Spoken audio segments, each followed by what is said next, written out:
नमस्कार, आदाब, सत श्री अकाल, जय भीम, जोहार। मेरा नाम है नवीन कुमार। इस समय राजनीति की जो सबसे बड़ी बहस है वो इस बात पर है कि सीएए का क्या होगा।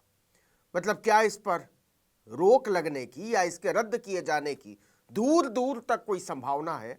और जब हम इस संभावना की बात कर रहे हैं तो इसका मतलब कानून से है कि सुप्रीम कोर्ट क्या करेगा।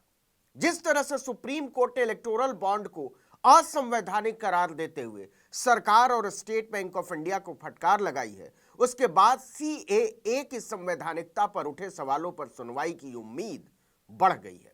आपको पता भी होगा कि केंद्र सरकार ने 2024 के लोकसभा चुनाव से ऐन पहले इसकी अधिसूचना जारी की है और इसके खिलाफ केरल की राजनीतिक पार्टी इंडियन यूनियन मुस्लिम लीग यानी आईयूएमएल ने सुप्रीम कोर्ट में याचिका दाखिल कर दी है। उसने मांग की है कि इस अधिसूचना के कार्यान्वयन पर तत्काल रोक लगाई जाए क्योंकि सीएए असंवैधानिक है और मुसलमानों के खिलाफ भेदभावपूर्ण है। धार्मिक पहचान के आधार पर वर्गीकरण भारतीय संविधान के अनुच्छेद 14 और धर्मनिरपेक्ष सिद्धांतों का उल्लंघन करता है। आईयूएमएल के मुताबिक पहले सुप्रीम कोर्ट में सरकार ने यह कहते हुए रोक का विरोध किया था कि कोई तत्काल कार्यान्वयन नहीं होगा क्योंकि नियम अधिसूचित नहीं है, लेकिन अब इसकी अधिसूचना भी जारी हो गई है। आईयूएमएल की दलील है कि संविधान की प्रस्तावना के मुताबिक भारत एक धर्मनिरपेक्ष देश है और इसलिए पारित होने वाला कोई भी कानून धर्मनिरपेक्ष ही होना चाहिए।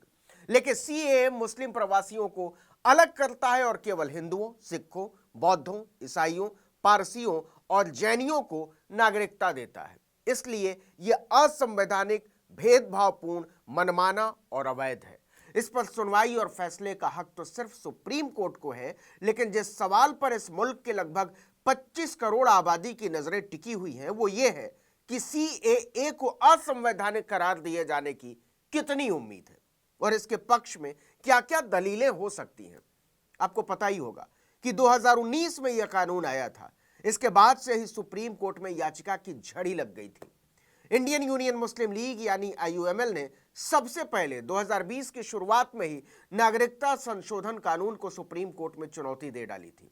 तब से लेकर अभी तक 200 से ज्यादा याचिकाएं डाली जा चुकी हैं। कई राजनेताओं ने अपनी तरफ से अलग अलग याचिकाएं लगाई हैं। जैसे एक याचिका असदुद्दीन ओवैसी ने लगाई है, कांग्रेस नेता जयराम रमेश ने लगाई है, टीएमसी नेता महुआ मोइत्रा ने लगाई है, रमेश चन्नीथला की याचिका है। कई याचिकाएं राजनीतिक दलों की हैं, जैसे असम प्रदेश कांग्रेस कमेटी की एक याचिका है, असम गण परिषद की याचिका है, नेशनल पीपुल्स पार्टी असम की याचिका है, मुस्लिम स्टूडेंट्स फेडरेशन असम और स्टालिन की पार्टी डीएमके की याचिकाएं भी सुप्रीम कोर्ट के सामने हैं। इन सभी याचिकाओं को आईयूएमएल की याचिका के साथ ही नत्थी कर दिया गया है, यानी जोड़ दिया गया है। इन याचिकाओं को लगाए जाने के 2 साल बाद भारत के तत्कालीन chief justice U U Lalit, Ravindra Bhatt और हिमा कोहली की एक पीठ ने आदेश पारित किया था कि चीफ जस्टिस यूयू ललित के रिटायर होने के बाद दिसंबर 2022 में इस पर अंतिम सुनवाई होगी। लेकिन तब से लेकर आज तक इस मामले में सुनवाई ही नहीं हुई है। सुप्रीम कोर्ट की वेबसाइट के मुताबिक फिलहाल यह मामला जस्टिस पंकज मित्तल की बेंच के पास लिस्टेड है। अब आते हैं उन दलीलों पर जिनके आधार पर सीएए को चुनौती दी गई है। उसे असंवैधानिक बताया जा रहा है और उसे रद्द करने की दलीलें दी जा रही हैं। तो सीएए के खिलाफ जो सबसे बड़ी दलील है वो ये कि यह संविधान के अनुच्छेद 14 यानी आर्टिकल 14 का उल्लंघन करता है। अब आर्टिकल 14 कहता क्या है? तो यह समानता का अधिकार है और मौलिक अधिकार है। यह कहता है कि राज्य धर्म, वंश, जाति, लिंग, संप्रदाय, भाषा, बोली, खानपान या जन्म स्थान के आधार पर किसी भी व्यक्ति के साथ भेदभाव नहीं करेगा।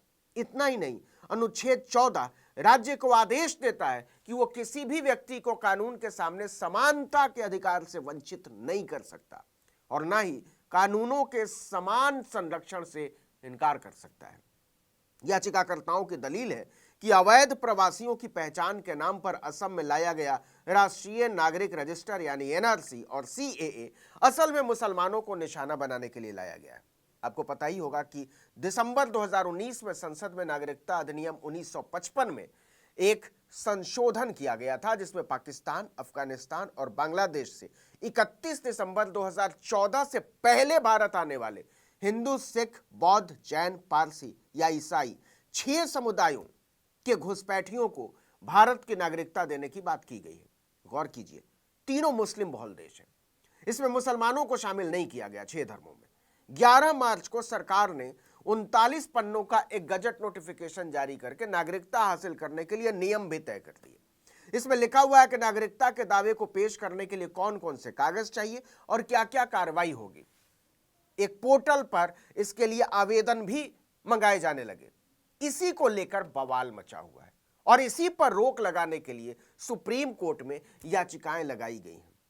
अब अदालत को इस बात पर गौर करना है कि क्या 3 मुस्लिम बहुल देशों के तथाकथित अत्याचार से प्रभावित अल्पसंख्यकों को नागरिकता देने के लिए मोदी सरकार ने जो विशेष व्यवस्था की है वो संविधान के अनुच्छेद 14 के दायरे में आता है, और क्या राज्य मुसलमानों को इससे बाहर रख के उनके साथ भेदभाव कर रहा है।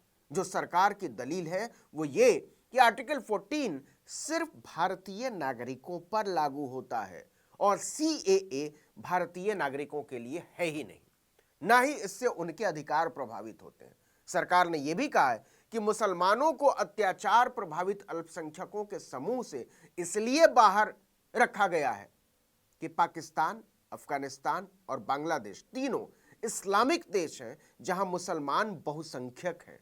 ऐसे में सुप्रीम कोर्ट में इस बात पर भी चर्चा होगी कि क्या इस आधार पर श्रीलंका के तमिल हिंदुओं, म्यांमार के रोहिंग्याओं या अहमदियों या हजारा समुदाय के अल्पसंख्यकों को अत्याचार प्रभावित समुदायों से बाहर रखना भारत की संवैधानिक व्यवस्था पर आघात नहीं पहुंचाता।